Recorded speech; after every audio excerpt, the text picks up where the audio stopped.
Teresa. Having a life outside of our 6 p.m. Mountain Time Nightscaper pre-event is completely and utterly allowed. Let's see, am I high enough in the frame? For some reason, I feel like this chair is making me even shorter, even though it's at its height max. I might have to make some changes to this. So, welcome in, everybody. The pre-show has begun. We are going to go live here in about 3 minutes. The live, it begins at 6 p.m., but I won't go live until I get some of your help. Just got to go through the motion of getting everyone in on sharing it on their Facebook page. We really need to get the information out there, get some people to join us who might not have been thinking about it but just heard about it from their friends. So I'm going to go over to my Facebook right now, and I'm going to do a share as well now that we are live. So I'm going into the YouTube video. I'm going to click on share. It looks like it's muted, so that's good news. Copy that share, and live now. Go to Photog Adventures. Cool. Let's go ahead and post that. And if anyone else can help me out, that'd be awesome. Teresa, you're going to try, but you're currently on I-5 in Oregon. Okay, cool. Maybe you'll hang around for it. Ron says hello, and Tim says hey, y'all. And Faster, welcome in, everybody. Yes. Hey, Faster. Hey, everybody. All right, so right now, live with a fellow space exploration nerd, Erik Kuna, talking space and how do I want to phrase that? I wanted to phrase it the way that I did over here. Specializing in communicate the story and beauty and wonder and amazement of space exploration. That's the one that you had on your channel. Okay, cool. I'm going to say, let's just bring out the wonder. Talk about space and bring out the wonder of space exploration. I don't want to say space exploration too many times. So space nerd, Erik Kuna, talking space and bringing, and the magic, I'll say, and the magic of space exploration. Let's celebrate the advancements that are bringing space closer to each of us, closer than ever before. Boom, boom, boom. So everybody, I'm just posting here on the pre-show. We're going live here shortly. We're gonna be live on this. Jay, I decided to Jay, I made a decision today. Before this is over, before May 18th or 17th, when is it again, Nightscaper? Nightscaper.com. It begins on May 18th through 21st in Kanab, Utah. Okay, before May 18th, Jay, I'm making a promise that I will broadcast a pre-event show from the Bahamas as well. I'm going to join Jay, maybe not at Jay's house, but I will be in the sunny Bahamas myself broadcasting. So that way when he sends me the flamingo, palm tree, conch shell flamingo emoji saying hello from the sunny Bahamas, I won't hurt as much inside as I do every time I see Jay rubbing it in. With candor, not bragging, with candor, he's celebrating the fact that he's out in the sunny Bahamas, and we're not. So Jay, I have what? May. Let's see. Let's ask Siri. Hey, Siri, how many weeks until May 18th? 14 weeks until then. 14 weeks. So I have until May 18th. I have 14 weeks to earn the money, to find the timing, to get to the Bahamas, to actually present one of these Nightscaper pre-events from the wonderful sunny Bahamas that Jay is coming to us from. And Chile, too? Okay, now I gotta go to Chile. Andres is in Chile, so maybe I go there. Kathy's in Chicago. I will not be going to Chicago. There is no dream of mine that says I want to be broadcasting. What part of the Bahamas is a good question, Jay?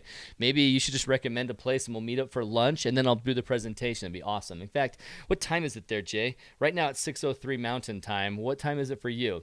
Space is the place, Bob says. Yes, I love it, Bob. We're going to talk about space and have a lot of fun. In fact, I'm going back to my post. I'm going to paste the link.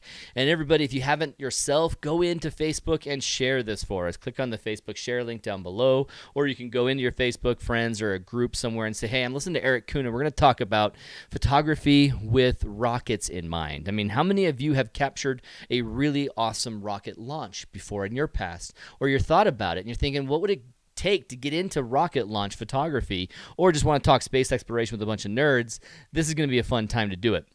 So check out this link below, you'll say, and get your friends in here to join us. I'm posting it right now, live. Did I say? I said live with a fellow. I'll do a comment. We are live right now, by the way. Awesome. So join us. Okay, cool. Jay Jeffrey says 8:03. So he's 2 hours ahead. So we could have lunch and then enjoy doing the Milky Way pre-event. Not Milky Way Wednesday, it's Milky Way Monday. James Baker is here. Hey, Aaron. It's 45 degrees in Chicago and sunny. Yeah, I guess that's exactly what it was here. It's not much warmer than 45 degrees, and it was sunny, so that's not the worst. But I'm not going to go to Chicago when I have the same experience here. Jay, it was Tim. He's like, I bet St. Louis is not on your wish list either. Tim, I used to live in St. Louis as a kid. I went to first grade there. And other than the chance to go back and see my old home and just kind of have memories of the Danielle girl on the bus who I almost got to go to her house. I mean, we're on the pre-show right now. I need 4 more shares at least. Otherwise, you're going to hear family stories of Aaron King. So 4 more shares. Otherwise, you will hear some lost love stories for Aaron King when he was a first grader and kindergartner. So in first grade, I'm on the bus, and there's this girl named Danielle, and I met her. I called her family. My family said it was okay. Like, yeah, tomorrow you can go home and hang out with Danielle for a little bit, and we'll pick you up from Danielle's house. We talked to her parents. We got it all organized, and so I couldn't wait. I mean, I had a crush on Danielle, and I couldn't wait to hang out with her. And as a first grader, you kind of just go with the flow. You believe people who tell you what you can and can't do, and so you just try, but you don't put up too much of a fight. As I was leaving the bus with Danielle, my bus driver was like, hey, you don't live here. You can't get off right now. I'm like, oh, yeah, I can. My parents said it's okay. And he, for the best purposes of safety, he was not going to let me get off the bus without an actual note. And we forgot that step. We got Danielle's parents' permission. We got basically permission for me to come there and my parents to pick me up. But we forgot about a note that I give to the bus driver and say, hey, my parents are cool with this. I'm getting off with Danielle, this cute girl, and I'm going to have a fun hang out with a cute girl in first grade. Unfortunately, that bus driver did not believe my story, and he made me go home. And I just sat there with little, 6, 7-year-old tears in my eyes as I was thinking about I almost had a chance to go hang out with Danielle, and I ended up moving before I got the opportunity again. So Danielle was a lost love. I can't recall what she even looks like right now, but I look back in St. Louis, and I think about it, Tim, and I think about Danielle, the one that got away in first grade. So I got to share. Sweet. So mad I didn't go see a shuttle launch, James Baker says. Yeah, my dad sent me a text from Florida. He's like, I'm watching the final shuttle during the Obama presidency. They were at the last shuttle launch during that time. And he's like, check it out, guys. I've got the last shuttle. I'm watching it. And I was at the time not as big of a space nerd in 2011, I think it was, somewhere around then. And I just wasn't as excited about it. And so I was like, that's cool, Dad. I mean, why not? And now I look back like James Baker and go, I wish I was there. I wish I was there. John Crooks will be in Yellowstone next Wednesday, the 15th. I heard that 2 days ago. It was negative 41. Yeah, we're not as jealous of John as we are of Jay. But, pretty awesome. Oh, that's interesting. Jay says his second Heavy Falcon launch got him back into photography. That's freaking awesome. Speaking of getting back into photography, we're at 607. I saw 2 shares. I haven't seen 4. Let's see if I can get 1 more share on Facebook, and we'll go live with our guest tonight, Erik Kuna. So while we're about to go live, let's get started. Justin Miller's here. Hey, man, what's up? And we're about to go live, but I'm just going to open up the show and let's get going, and then I'll introduce our guest after I get 1 more share, at least 1 more share on Facebook, and we're going live. All right. So, hey, everybody, welcome in tonight. It's the Nightscaper pre-event. I'm Aaron King with Photog Adventures. I'm your host to talk about other photographers who are going to be presenting at the Nightscaper conference, this conference right there. The Nightscaper Photo Conference, I will show it to you here for a moment. If you want to join us, it's May 18th through 21st, 2023 in Kanab, Utah. beautiful location, really awesome photo conference where you get to go and learn everything about astrophotography that you ever wanted to learn and things you had no idea you needed to learn. And then you get to go practice it every night because we're in a location where it's dark skies everywhere. Justin Miller donating plasma right now for Nightscaper cash. That's awesome. So Justin Miller's going to be here. He's going to join us, but he's got to donate some blood. He's getting some blood money, and then he can put it's plasma. They separate the blood from the plasma. He sells that off, saves a life, and takes some cash, and he is going to be there at the Nightscaper conference with that money. That's awesome. Back in college, I told my wife at the time that if I do plasma donation, that money's mine. I don't want to put this towards the bills whatsoever, so I bought a PlayStation 4 with it. It was awesome. Hey, Aaron, meow to the cats. Well, Toph has joined us right here. She's hanging out right on the arm of the seat. So meow to you, Toph, from John. Hey, John. So, all right, we got one more share coming, right? Because I don't want to just keep talking. I don't want to just keep talking to you guys and make you wait for Erik Kuna, who has some awesome photography. And as well as a reminder that if you get out to the Nightscaper conference, make sure you get your place to stay really fast. Places are running out of time. Sorry, Toph. Go ahead over there. There's a lot of places that are running out of space, so make sure you get the hotels that you want, get yourself set up. If you're donating plasma to get your ticket, maybe focus on the hotel first, Justin, and then get your pass into the Nightscaper conference. Use that money first for that. I think that might be the wisest choice. All right, so hey, everybody, we're going to be into this live stream. If you want to hit me up with any questions that you want Erik to answer, hit me up with an all caps question in the chat. I'll see the all caps questions, and even if I don't see them right away, I'll scroll through here and I'll find the old all caps questions. So just hit me up with that all caps when you want to have a question for our guest, Erik Kuna. Let me introduce Erik Kuna, and we'll bring him in. I need one more share. Oh, John did it. Yes, and Jay Jeffries shared, so I actually had two. Fantastic. You guys are awesome. We're going to bring in our guest here. So in a moment, we'll have you join us, Erik. I'm going to turn on the audio for you so I don't forget once I introduce you. And with any luck, the gods of Streamlabs will not curse me again with a weird drop of the desktop audio. Okay, so Erik Kuna. Here's his description on his about page of his website, erikkuna.com. That's ERIK Kuna. We'll have a chance to show you this link. In fact, I'll share it right now. This is the About page, but this is the link that you can see right here in the chat of Erik Kuna's website. Thank him. Follow his stuff. He is awesome. I mean, this is a whole unique world of astrophotography, and he does a really great job with it. You'll see here in tonight's show. So he says he's driven by a passion to create images that inspire. I work with artists and media focused on creating photos, animations, motion art, and videos that communicate the story and capture the beauty, wonder, and amazement of space exploration. Then he gives an Elon Musk quote. The value of beauty and inspiration is very much underrated, no question. And he also quotes Carl Sagan, two people I really love. Carl Sagan says, the sky calls to us. If we do not destroy ourselves, we will one day venture to the stars.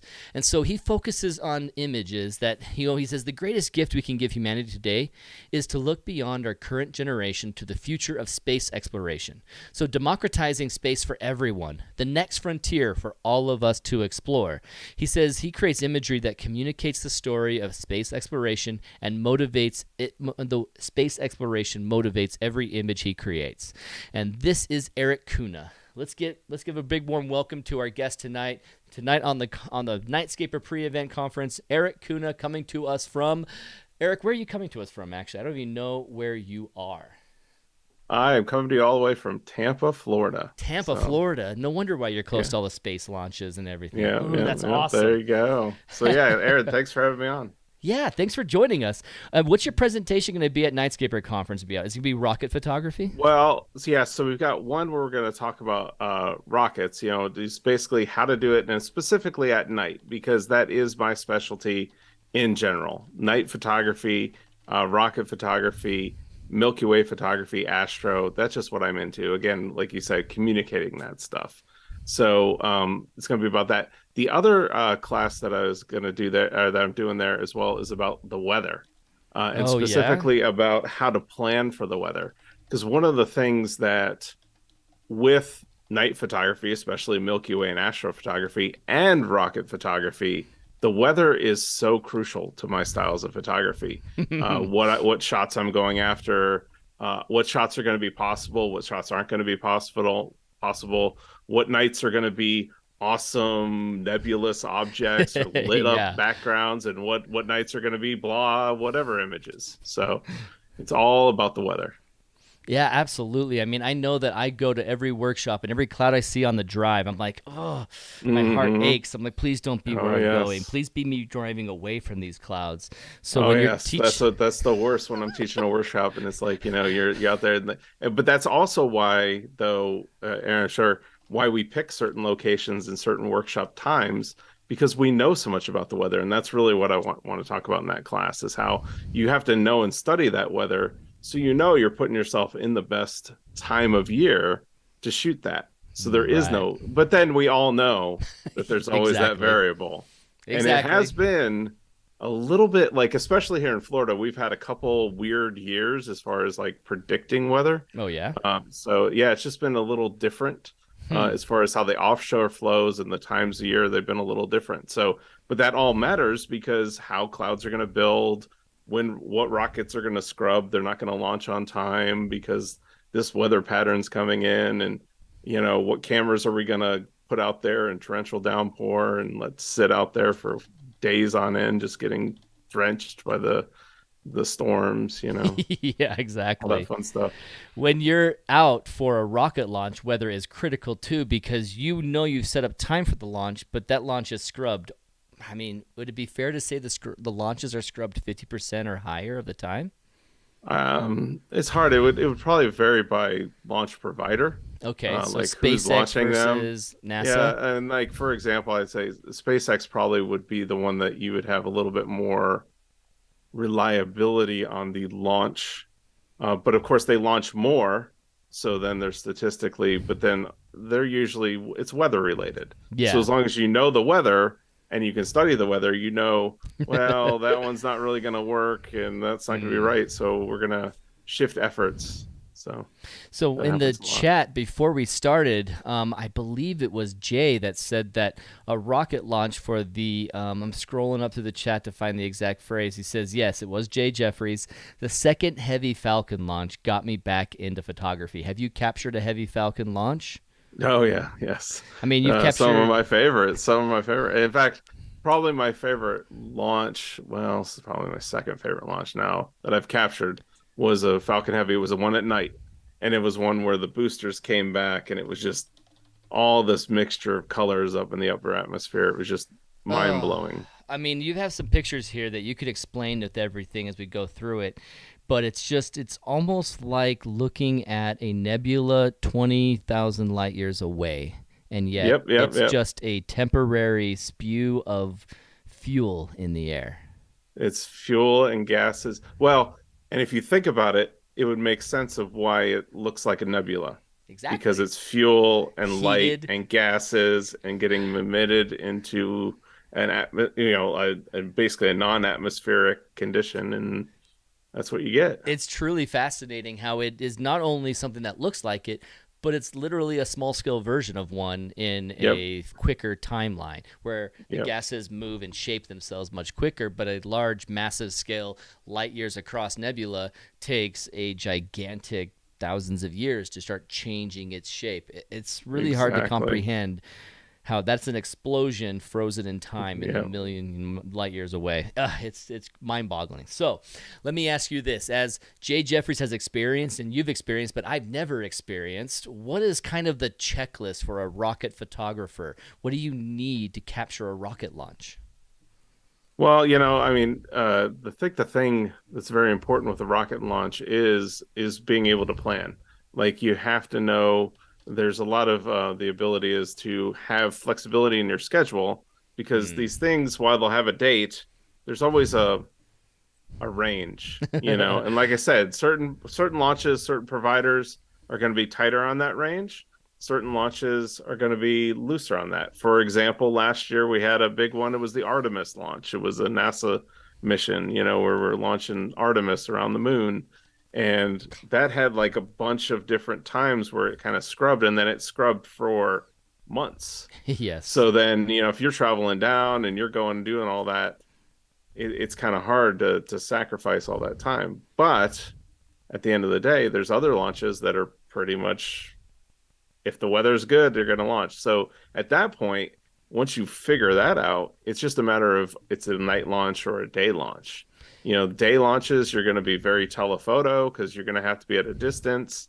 Um, Night launches, you have the quintessential streak shot that a lot of people go after, which is a wide angle shot. It's a shot that it's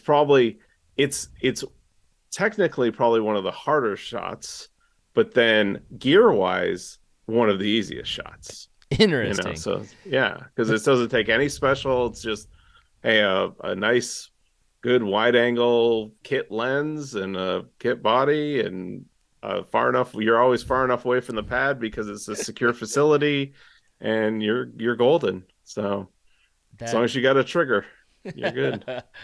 Oh my gosh, this is fantastic. I mean, when I'm thinking about capturing it myself, knowing the gear that I keep on hand, it sounds like the wide angle long streak is going to be my favorite.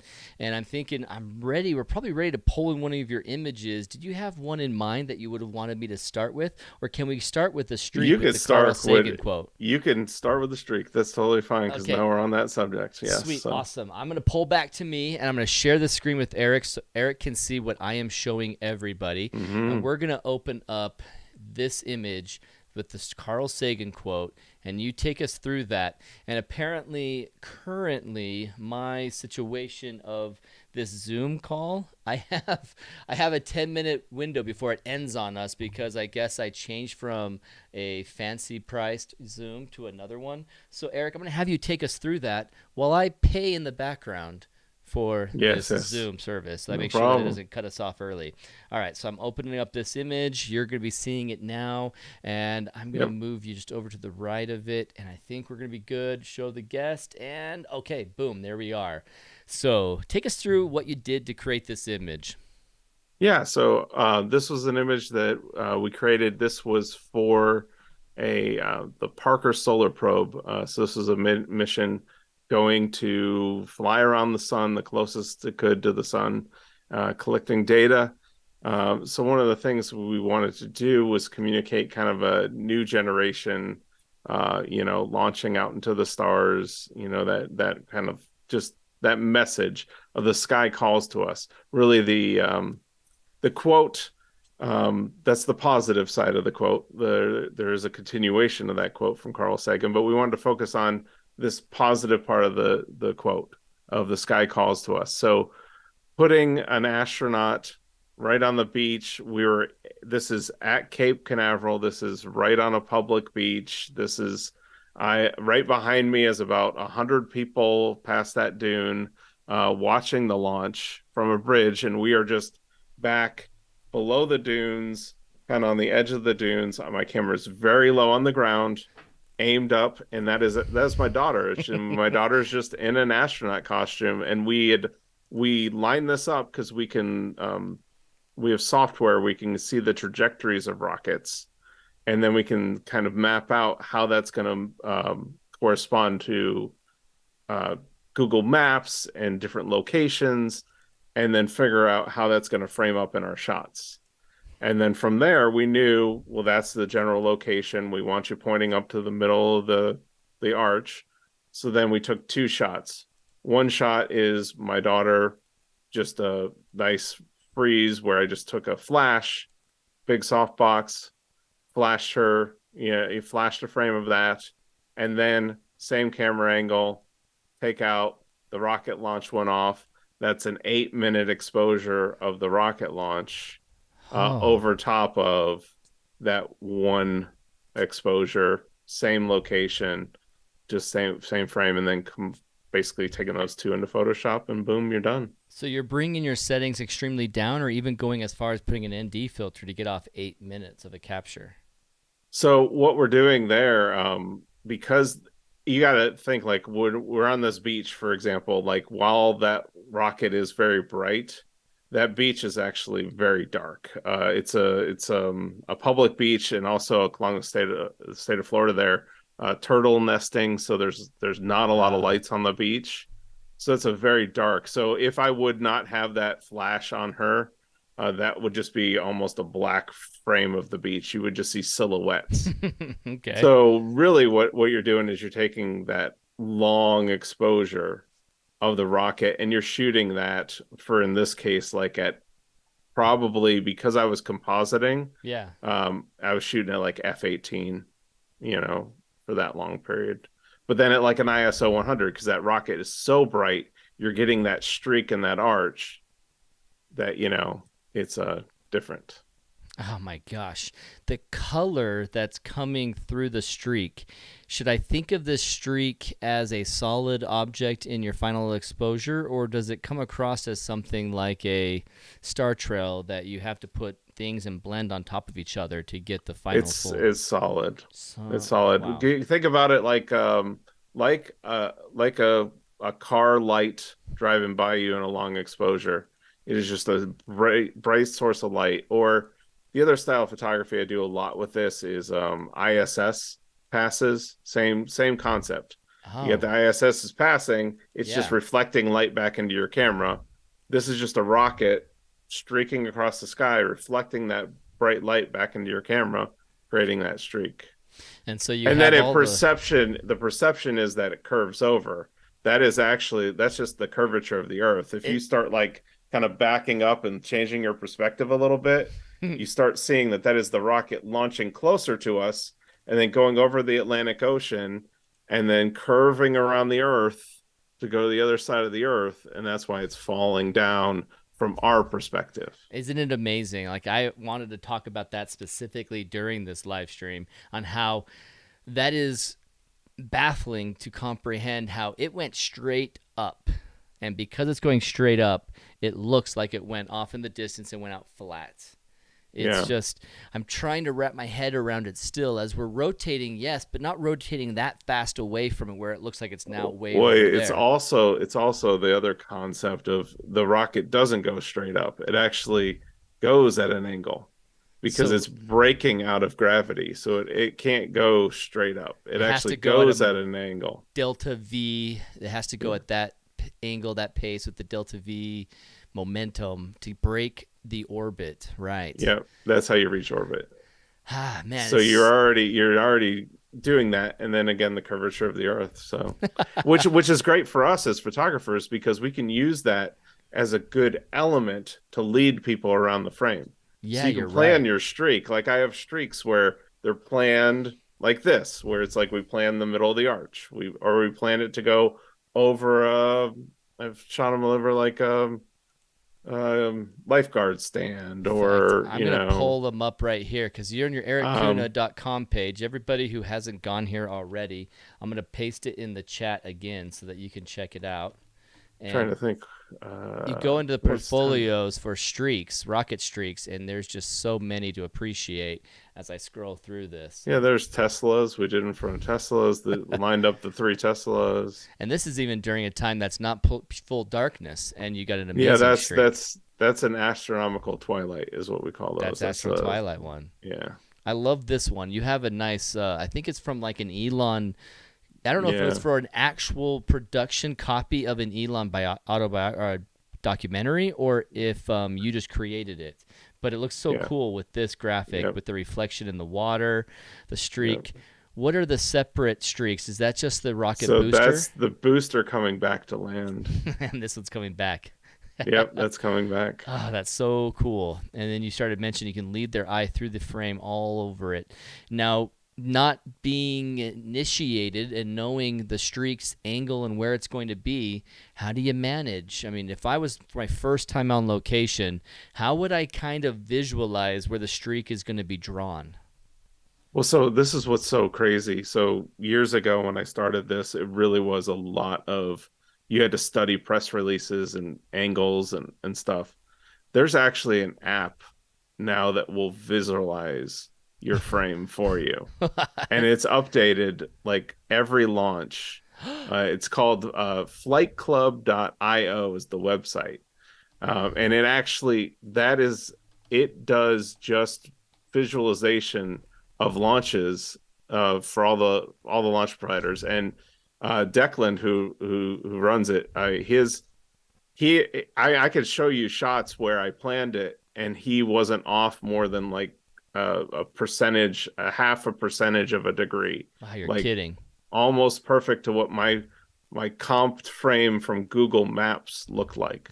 Because you can actually in the software like put it over top of Google Maps, plop your spot anywhere on the planet, and say what would a rocket launch or what would this rocket launch look like from Virginia.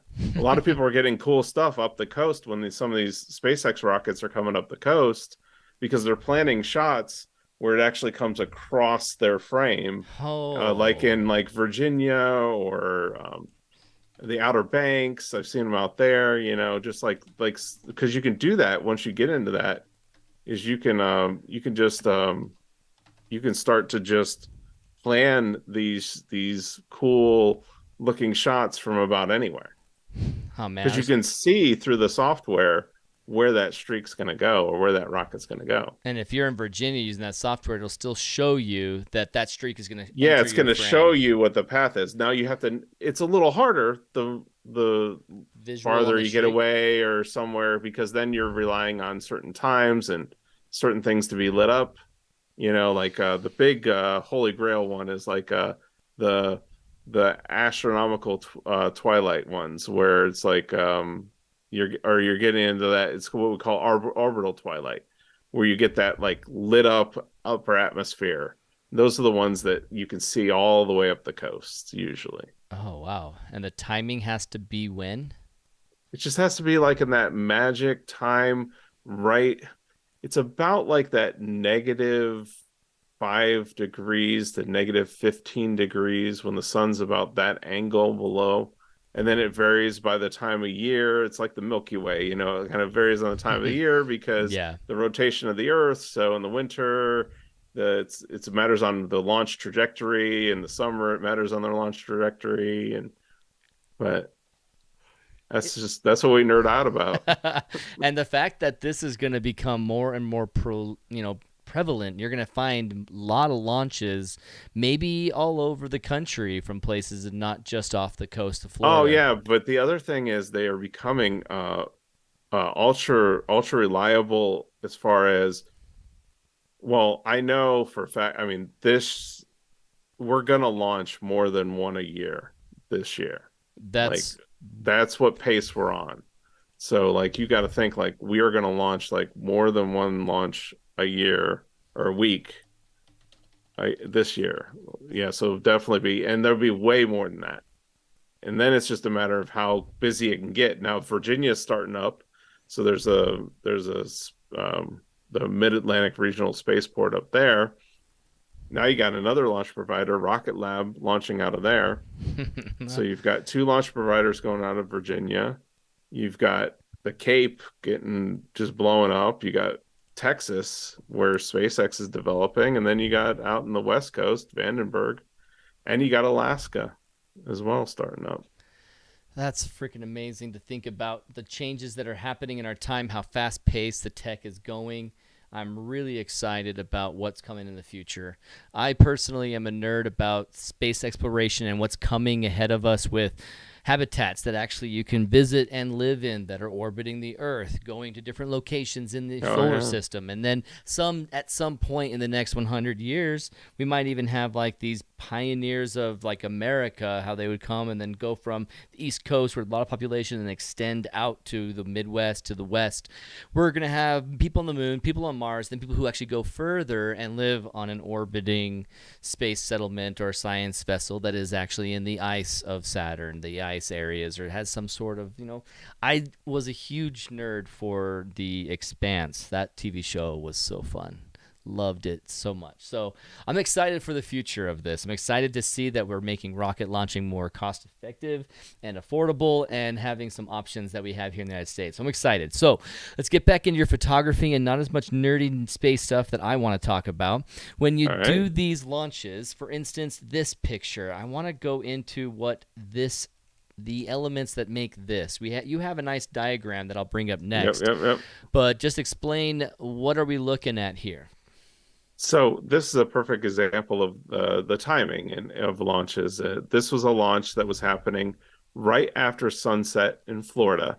So there was a time in which the rocket was going to go up in the atmosphere, even though I was going to be in what we would consider like nautical twilight, I believe. Okay. Um, so I'm in nautical twilight. So, the city lights are on, but it's still like kind of dark out.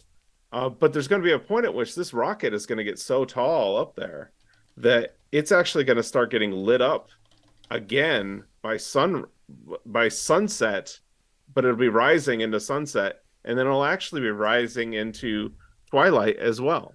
So Wait, it's so going you're to saying the get color changes? so then it's going to get yes, it's going to get it's actually going to get lit up by the changing colors that are happening through the length of this plume. Wow. So because of that, I was really focused on capturing that transition of that. And this is what that picture is. You can actually see the tail is being lit up by this set. And then you've got down here on the bottom, it's actually being lit up by, again, that twilight light where it's actually falling back into twilight. So it went from sunset into twilight, and the rocket is actually at the bottom of the image going up into orbit. Okay, Yeah, so I'm going to bring up this image now, the one that diagrams it for us. yeah, So take us through, I guess you did, orbital yeah. sunset and orbital So yeah, it's twilight. the sunset to twilight, and then that's transitioning as that's going away from us because it's falling back into darkness. And then you're getting that first stage, which is actually turning around and boosting back, as well as that second stage launching those astronauts out into space. So Hmm. so the astronauts are like that little dot on the top. They're still going off into space. The second stage is still taking them up there, and that first stage is turned around and starting to go back down like it's going to land on the drone ship. Oh my gosh, that's awesome. A couple comments from the chat. First, a comment which, Paul has a very incredibly good point about our future, but also at the same time, I think we can be optimistic about its effect as well. He goes, "These are stunning images, but as someone who photographs the night sky, I'm definitely conflicted by how much junk ultimately is being carted up to orbit and what it's doing to our skies. I definitely am a person who likes to tell people with Starlink that we only see them really when it first gets launched as they're getting into orbit, and thankfully they're not so much worse than any other satellite that we see in the night sky. That said, the success of Starlink and then the most likely inevitable success of the Amazon version of the Chinese version, and the several other companies that's going to end up with, 60,000 to 250,000 more satellites in the night sky creating these internet services. It's definitely going to cause a huge negative effect eventually to being a waffle gridiron eventually of just lines that we constantly see. What are your thoughts about this Mm-hmm. potential future? Have you had any, insight involved on what we can expect or can be more optimistic about maybe? Well, this it's a hard subject. It really is, but I think at the end of the day, it is there are going to be times when that's going to be a problem. It's more prevalent, obviously, when we're having those satellites in our frames being hit by the sunlight. Yeah. And that's what it comes is it's usually right after it sets, right before it rises, and it's those times. So that is going to be where it'd be a little bit more elusive or harder, more to remove. Um, but at the same time, it's hard because the benefit of doing it kind of outweighs like me having to take pictures. I guess that's where I am with it. We have tools like Photoshop that will remove a lot of these messes of stuff, but I also understand it could get bad. So Yeah. this is a fine line thing. This is a hard subject. It's like there's no perfect answer to it, but I kind of feel like that's where I'm at. Where, I also see. I think what I would love to see a lot of these providers to do is to actually work with those communities to a little bit better. Maybe also to put, I really think like providers like SpaceX could put up Hubble-like telescopes that are open sourced. You Oh, know don't get me too that, excited. but they could. I mean, and that would be a great way to kind of say like, hey, because we are kind of junking up the night sky. Why don't we give more access to more people having access to a better observation, which we all know would be better if we're up there. So, Exactly, right. I mean, so I I mean, have that's where I don't know. I mean, this is a hard one, but at the same time, it's like I don't know. Then we got to worry about also space junk removal. That's another big market, I exactly. think. I think that actually is probably where we need to put some effort, is we're going to need to remove the junk because we're going to put more stuff up there. And where nobody's really working on right now, removing the junk because nobody really cares because it's just junk sitting out there. Yeah, absolutely. And I know that the businesses that can be created from it will be great and help promote and afford that transition for the average person to get up there into space. And I'm Yeah, excited for it. exactly. Very excited for it. So, a question, let's get back to your photography. First, I'm going to ask the question that I know you kind of covered, but just give us the 1 minute version of it. Justin asks, how do you plan for your angles to be able to get these shots, especially like this one? Not a streak necessarily. How do you plan your angle? Oh, well, it's a lot of planning, obviously knowing I use photo pills like crazy for rocket photography and for Ah, night photography. I mean, photo pills is like a main tool of mine. So a lot of photo pills, a lot of then studying and knowing your subject. I mean, anything in photography that you want to get better at, it will never be buying a new piece of gear. It can be help you. What will yeah. really make your photography better is knowing your subject, knowing what you're photographing. If you have an intimate relationship, like I know how the rocket's going to turn, how the pad is going to illuminate, how the water is going to flow out of the suppression systems. I know what angles are going to be cut off by the plume because I know how the exhaust system works. Like those are the things that there's other people that know exactly when that bird is going to crest and dive and get go into the water, and like that's the great wildlife photographer that just knows and senses that bird, or the great night photographer that knows how that alignment is going to be with the Milky Way and this subject. Like that's what makes it great. That's Hmm. again, you go to the night sky, like I study more about that stuff than I do about like the camera settings. Like the camera Honestly. settings are like whatever, but everybody gets consumed about this lens or this setting or this, and it's like it's not that stuff. And that's really honestly like that's what's so hard is I try to tell people is like is I yeah, I mean kit lens, let's go. Let's do Right? it. Let's do it. And with these kind of launches, I'm sure that your kit lens captures it fantastically. You don't need to have something amazing. On Yeah. the topic of locations, Bob Burkowski asks, hey, have you shot the Wallops Island Spaceport in North Carolina? You shot from there yet? Yes, I have a few times. Yeah, it's usually very cold up there when I go. Yeah, shot up there a bunch of times. There's a great view from an old ferry dock that goes straight to it. That I've shot with before or shot from before. Actually, if you go to the launch pad and just look for the old ferry dock, it's like right in line of sight of it. Yeah. It's about the closest you can get publicly, safely, without scrubbing the launch. Because if you try to get closer, you could be that person that one time when I was up there that scrubbed the launch because they took their boat out too close to it. That's freaking. I can't believe that you guys are trying to create another photography version, like genre and expertise that now I gotta have to try myself. I mean, I already have so many on my to do list outside of my insane love of the Milky Way galactic core that now I have to do this. I'm gonna take off and get to Florida for a launch. I gotta do this. Maybe I can You do catch up have to with you, do it. Eric. I gotta You do do. this. I'm about You as do. tall as your daughter, so maybe I can wear that space suit, and that would There you be go. awesome. Looking at this image right here, this is the one that reminds me the most of like a nebula in Yep. space. Yep. And tell us about this launch. Why is it so intensely different from the last one?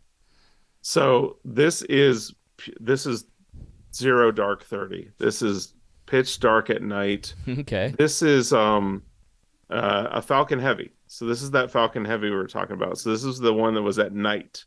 This is a Falcon Heavy at night. So what we're seeing here is on the bottom of your screen, that dot in the middle, that's radiating out all those lines from that single pointed dot. That's the center core of the Falcon Heavy still going off into orbit. It's buzzing up to orbit.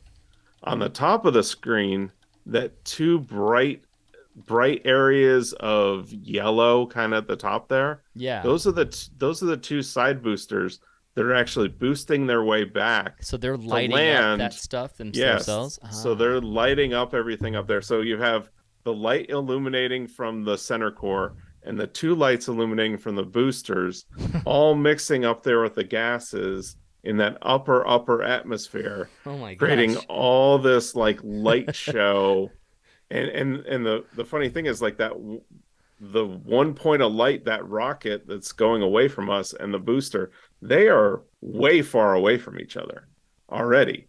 Like they're flying away from each other at thousands of miles an hour, you know. Wow. And it's just like that's frozen in time, that interaction of the gases and the light, and it mixes into, and this came out of I really kind of I started getting these shots. Um, it was about 7 years ago. And what it Yeah. was is I started seeing, you know what, I'm a Milky Way. I was a night photographer. I am a night photographer. That's one of the things I love. I love night photography. And I could see when these launches were going off that there was like this radiation that was happening when the two were separating up in the atmosphere. And when I was capturing these launches, everybody would be done shooting. Like nobody would be shooting anymore. They would just, the minute the launch went off at night, it got above the ground, everybody just stopped. And I started watching it and going, there's got to be something up there. And so I just started going, you know what? I'm just going to get crazy with it. And I went to like, I had my 1DX at the time, a Canon 1DX. I went to 51,000 ISO. I went to as slow the shutter speed as I could and track it handheld. And I just did that. And like this image came back and I showed my editor and he went, "What did you do? Like, this is amazing." Is Like, that do this more of image you're this. talking about? No, This one? that's not that image, but Oh, that okay. image is one that was a product of Wow. that's about 3 years after that of developing that and Okay. developing that technique. And then that's the other thing is when I was developing this technique, and then that's one thing with rocket photography, we don't get to practice. Then think about the night photography. I can go practice anytime I can get clear skies. I can't go practice like how to capture a rocket nebula in the sky. I have to like Yeah. guess new settings next time Oh and my try new gosh. techniques. And if that panning technique didn't work out, I got to wait 3 months until the next one, Oh man. maybe that's going to go off at night.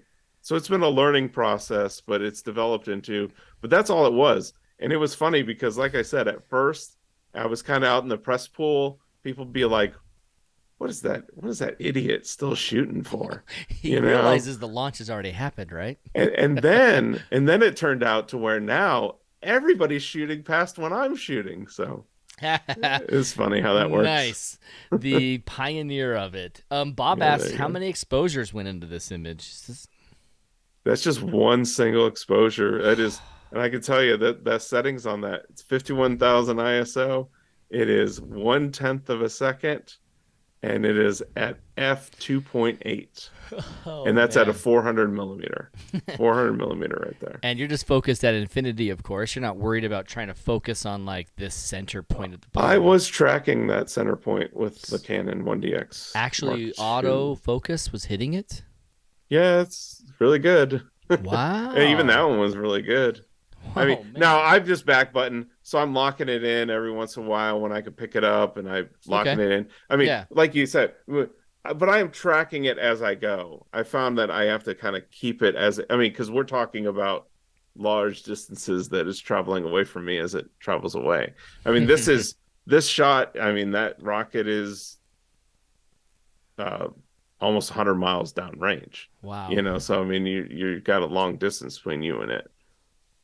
But that gases and stuff are so huge because if you look at that, I mean, that is a 400 millimeter frame, like uncropped. That is a 400 millimeter frame. That's how big Wow, it is in the sky. that So is when you're there in intense. person, like that's what these launches are so cool. When you're there in person and like this kind of launch happens, which is a very specific one where it boosts back to land, and it's two boosters because it's that Falcon Heavy. You get to see all these gases just light up and illuminate, and it's like a light show in the sky. It's Yeah, amazing. it's incredible. I love seeing this. I can't help but think about that just amazing similarity and exact example of what the Nebulas look like with this shot is gorgeous. Justin Cathcart agrees too. He says, these photos just look out of this world, Eric. It's so amazing and what incredible work. And just to help everyone out, he wrote down what you said were your settings. Bob asks, so these launches are minutes long and the gases last that long? Yeah. I So mean, like, well, these gases when they're mixing up there, this interaction only happens for about 10 seconds. So that interaction I'm capturing, and again, this shot I believe is, and I'm almost positive 1/10 of a second because I know this shot a lot of people have asked me about the settings on. So okay. and that 1/10 is just that is the speed at which like me comfortably when I'm tracking with a gimbaled head and I'm tracking something slowly, like 1/10, I can keep the pace with everything. If I go Yeah, slower, it gets blurrier. If I go faster, you I know. see. So it's whenever you find out, like that's where I'm telling people. Some people might go, well, that was too slow. Well, then just go to 1/30th of a second, and you're just gonna have to fight a little bit more with either more ISO or boosting a little bit more in post, you know. Nice, not bad. But the key is it's just like Milky Way. The key is because we're doing it in a single frame, because we have to do it in a single frame because we have to capture it. That's the other thing. I mean, this doesn't last long. You have to stop and capture it. So because we have to capture it, we've got to kind of dial that in and get those settings really tight. I'm going to show a couple launch pictures that you have just because they got to get some Mm-hmm. context in here. Just loving this is an Artemis launch. It's an inside flight, is how you've labeled it. What does that mean, an inside flight? Oh, I leveled that because it was inside the pad and it Ah, was in flight. Um, gotcha. so that is actually positioned inside the secure perimeter of the pad. So um, we get to go set up our cameras days, sometimes.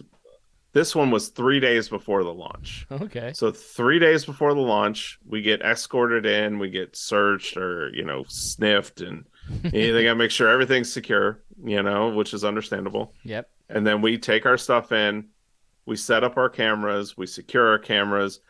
A lot of the protection on the cameras is for weather.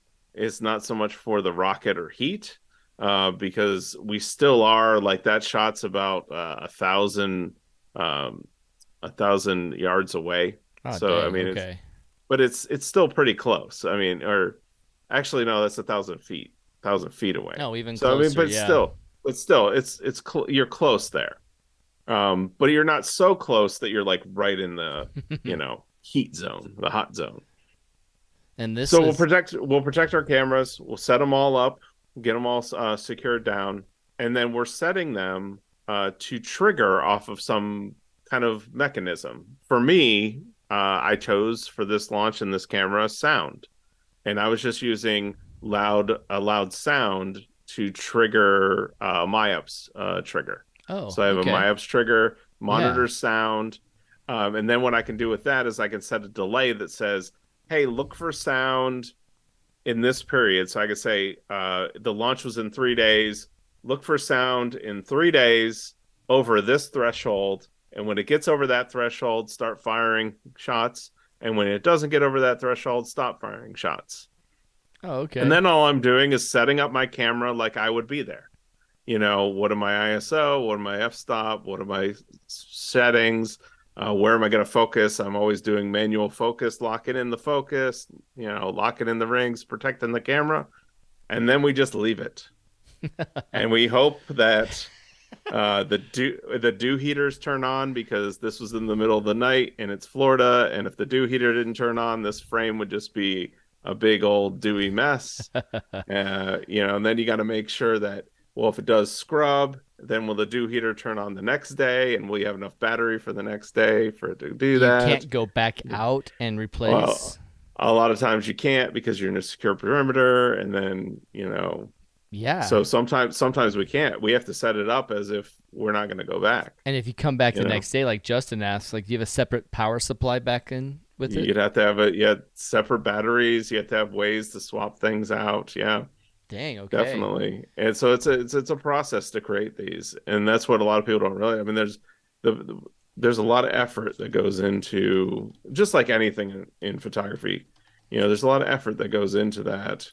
But then that's where with this camera specifically, that pad, because the rocket was so powerful, the the mobile launcher actually got damaged. Oh, Uh, really? yeah, and we couldn't get out to get our cameras for a week. So Oh my I had gosh. this camera angle. I didn't have the camera back for almost a week until after the launch. So So then that's why you have the weather protection on the camera too, because it's going to sit there, and if it rains it's in gonna those sit, days, yeah, it's and going it's Florida, you know. to. Oh, dang. Okay, this is a cool shot too of a launch. This one is out there with the moon, full moon above it. Now, Yeah. this location that you're at, is this the same launch where they dropped the camera off, you think? The Artemis? Yep. The So this is the Artemis launch. That's the same launch pad. orange and white. That's the same rocket. The difference is that is from parking lot of a Taco Bell across You're in kidding. Titusville. It's Yep. the best Taco So, Bell in the world. but what it was is that was just one where photopills knew the rocket would line up with the moon at a certain time. Went over there at that certain Yes. time when they would line up and took the shot. That's So, gorgeous. but that's a shot again that with photopills, it's not any. I mean, again, that's a. Somebody asked me, must be. I think somebody commented, yeah, it must be nice to be able to shoot anywhere. I'm like, I shot it from a Taco Bell. Like, anybody can shoot it from there. Nothing special. Yeah, yeah. But at the same time, that last shot, I do understand the ones that when you're getting to those close shots, like the last one you showed, Right. that's where those are ones where yeah, you've got to be credentialed and have that credentials to do Yeah, like this shot right here, I bet not many can get. What are we looking at? that. This is an issue. So this is a new client of mine who's they are doing space. They're a new space provider. So it's Oh, Stoke Space is the so name of them. it's not a launch related thing, but it's a tech Yeah. related thing. Yes. Well, they're building a launch vehicle, and this is actually them testing their second stage engine design. So they have a unique second stage engine. So they are building a fully reusable rocket that's not huge like Starship. So Starship is SpaceX's rocket, but it's built to go to Mars. It's just massively huge. Yeah. This is basically a smaller, more compact Earth-bound reusable vehicle. So it's basically this would be the second stage up in the upper atmosphere. Their final engine or their final configuration will have 30 of those thrusters. But we were testing out this, and this is where I was capturing images for their website and for their marketing videos and stuff for them. And they at this point are testing it out with the heat shield right now, and we're getting up there. We've got like I said, 15 engines right now, and then they're going to be going to, or it's 15 thrusters, one engine, and then they're going to 30 thrusters. But what's cool about their design is that's going to actually allow that upper stage to have basically like a huge engine bell because it'll have 30 thrusters. So the expanse of the engine bell will be greater. It just creates more efficiency in Hmm. the upper atmosphere. Interesting. Cool. When do we Yeah. expect to see any of their launches in the future? 10 years down the road or three? No, I mean, they're really, I mean, you never know, Yeah. obviously, right, with Obviously, yeah. anything. But the pace that they're going at, I wouldn't be surprised to see it in less than 3 years, but I wouldn't be surprised. But I also know that stuff happens and stuff can go slower. Yeah, So, absolutely. but I really would love to see designs like this really get up there, because I do think that the future of space is reusable. Like, and that's where I was even saying the space junk problem needs to be solved, just like the reusability thing needs to be solved. Like, the more junk, the more things we're putting up, and the more things we're going down, and the more we're not like reusing these, it's just longer that it's not going to be mainstream. It's longer that it's not going to be something that everybody can enjoy and everybody can be Yeah. part of.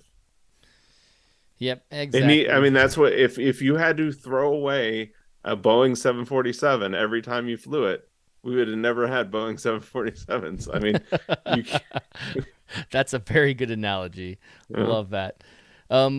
Of your images of the Milky Way shots, I'm going to share those for a second. While we're here at 6:59, we're towards the end of our hangout tonight. So everyone, if you have any questions for Erik Kuna, hook me up with it on there. John Crook says it looks like a beam me up Scotty on steroids. Yeah. So it does. And actually, a lot of people have said with this image that beam me up like teleporter, like on yeah. steroids. Yeah. I mean, that's what's so neat about like these images like that we created for them, is they look so sci-fi. Like, they But don't look very. like well, I have others that we haven't released them yet, but I mean, they really do. They like a couple of them when I show people, and they're like, some look like Star Wars, some look like Star Trek. Like, they just have this like sci-fi feeling to them, but yet it's like that's reality today. Like, it's not sci-fi. It's Right. like reality. That's really funny for you to say, as well as in the chat. I mean, we first had Justin say, made me think of a crazy Star Wars set. And then John Crook says it looks like a Beam Me Up Scotty on steroids. So he hit up both Star Wars and Star Trek as Yeah. references in that same Yeah. time. So I'm going to pull up another one of your images. This is a Milky Way shot featuring a cool boat. Are these clouds crazy clouds, or they're launch related clouds? They're just crazy Oh, that's clouds? it's interesting you saw that. Those are actually launch related clouds. Oh. So what that was I was this is a funny one. So I do a lot of light painting. I do a lot of like that, and I also love that time of day, like right here. This is astronomical twilight. We're having an astronomical twilight launch. So I had another camera set up that was capturing the launch over the front of the boat. This is a boat that was washed up during a hurricane out in the panhandle of Florida. Oh, okay. And so um, I was out there capturing that, and then I also captured this image as well in the astronomical twilight time, because I had the light painting going on the boat, and the sun was coming up back there, lighting up these clouds that had just been created from the Falcon 9 launch.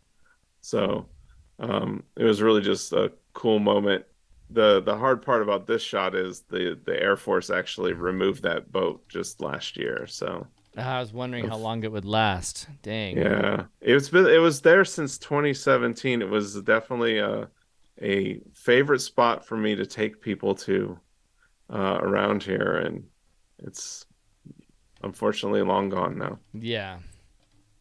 Because Um, at the certain times of years, you go a little later too, and I have another shot. You start turning the other way, and it's straight just golf, and you were like just zero dark 30 just forever. So right on. I'm going to go to one of your rocket streak shots and ask Praveen's question. He's curious about your exposure time. You mentioned this one was 8 minutes. Is that the standard? What's your typical no, that exposure is time? not, and it is not the standard. That was just for that launch.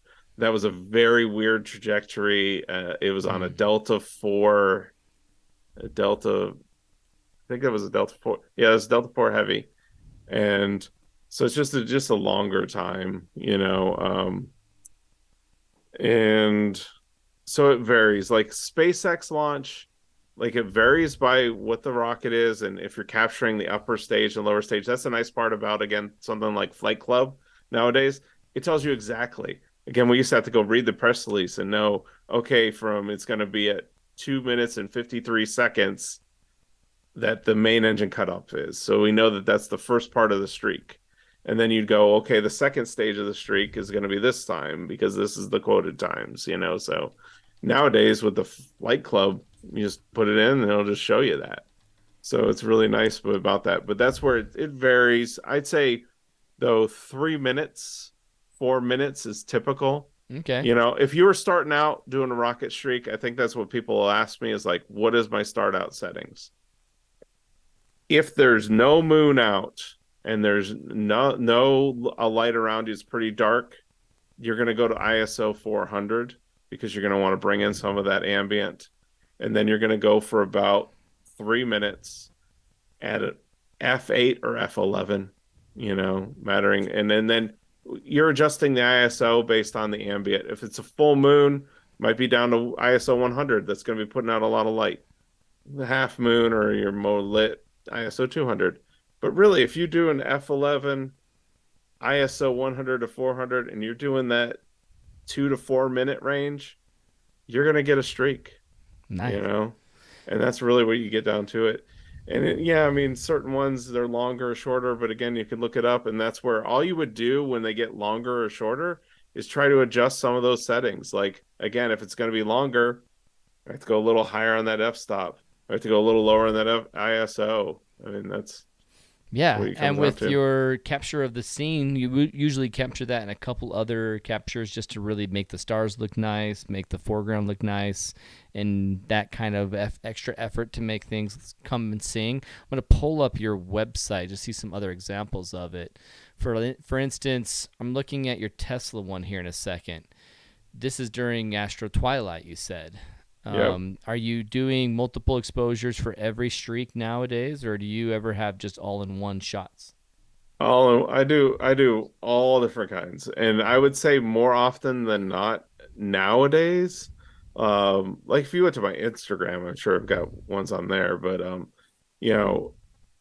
nowadays I would say that more often than not, I'm probably doing it in one exposure. But it just varies. And really, I think the giveaway there, or the main tell there is the stars. When the stars show up, there's two when the frames. Stars are locked in, which that's a look, and some people like that. Stars are locked in. That is one exposure. The stars are, moving or twirling. It's multiple exposures. So. Yeah, right on. And I'm looking at your Instagram right now. Everybody, if you haven't already, click on follow. Let's follow Erik Kuna. His Instagram is just Erik Kuna, his full name, ErikKuna. Give a thanks to him for hanging out with us tonight. And if you're going to be at the Nightscaper conference here in, you know what? I should probably just come over here and show it up. Nightscaper conference. Go to nightscaper.com and join us, and then take Erik's presentation on weather or one on rocket photography. So you join us out there. It's in May, out there 18th through 21st in Kanab, Utah, where it's crazy dark.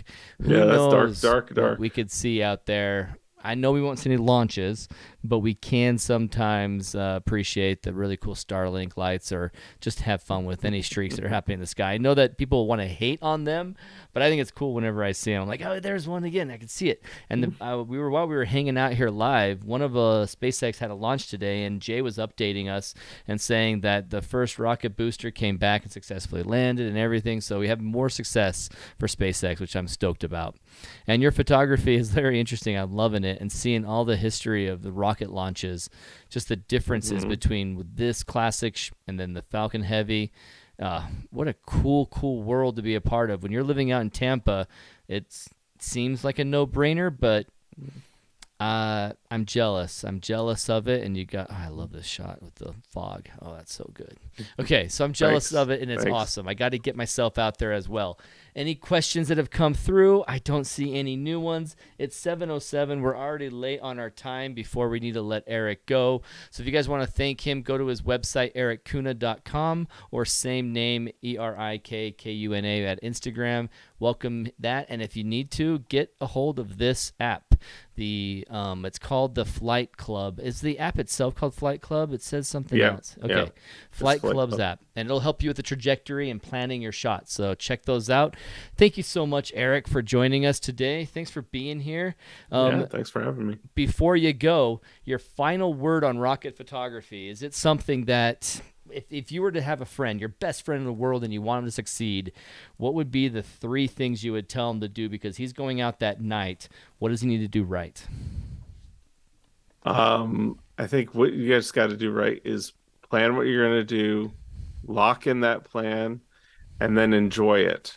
Like don't especially if you're going out, like that's why I do like streaks. Just know everything up front, get it all locked in, get all the settings go, and then just make sure when you see that bright light that you push the button and it's on, and then just watch it. As long as that button's on and that streak's going, then you get to like soak it in. But the hard part is when you're doing the telephoto stuff, you're always looking through that viewfinder, and it's nice sometimes to just put it down, feel the sound, hear the sound, feel the light, just hear everything, hear the rumble, and do that. But that's where it is, just planning, lock it in, and enjoy it. Absolutely. Yes. All right, man. Thank you so much for hanging out with us tonight. We'll be back again next week talking with Bryony Richards with Star Tracker Photography if you guys want to come back next Monday night. Other than that, what are you looking forward to the most when you get to Kanab? Have you been out to the Kanab area in Utah yet? Oh, absolutely. Yeah, I love it out there. Right on. Looking at well, there's a couple good burger places over there. I like, but no, really, honestly, it's just there's a lot of shooting opportunities out there. That's what all the shooting opportunities. Looking forward to that. Is there a place that you're looking forward to the most that you want to tell us? What's on your to-do list? What's on your wish list? To-do list. So I'm a light painter. Like that's my thing. I've actually like we're doing a workshop this summer all about just light painting in the Milky Way. And like I'm really into that style. So I'm probably gonna do there's a couple like deserted places around there that I found that I really like to do some light painting and stuff like that. It's just like an old Western set too somewhere out there, isn't there? There's a couple places like that. That's my jam. Like I love light painting like landscapes or weird objects like that boat, or bringing just weird stuff into, kind of juxtaposing astronauts out in the middle of a beach, that kind of stuff. Right on. There's been some thanks coming through. Thank you so much for Erik. Thanks, Aaron. Thanks, Erik. Justin says, thanks so much, Aaron, for hosting this and a great interview. Praveen says, man, this gives me a great idea on doing the streaks with satellites over a few hours' time. This will make for a very compelling image. So thank you, Erik, so much. Thank you, everybody. Have a great rest of your night. Maybe come join me on Milky Way Wednesday on Wednesday night at 7 p.m. Mountain Time. I'll be teaching right here, talking about AI and Milky Way photography. I know that you, Erik, just did a video last November or September or something about AI, what's going to do for photography. Yeah. So check out Kelby One and check out The Grid and watch Erik Kuna talk with Scott Kelby about that. So thanks, everyone. Everyone have a great night, and we'll see you next Monday. Later.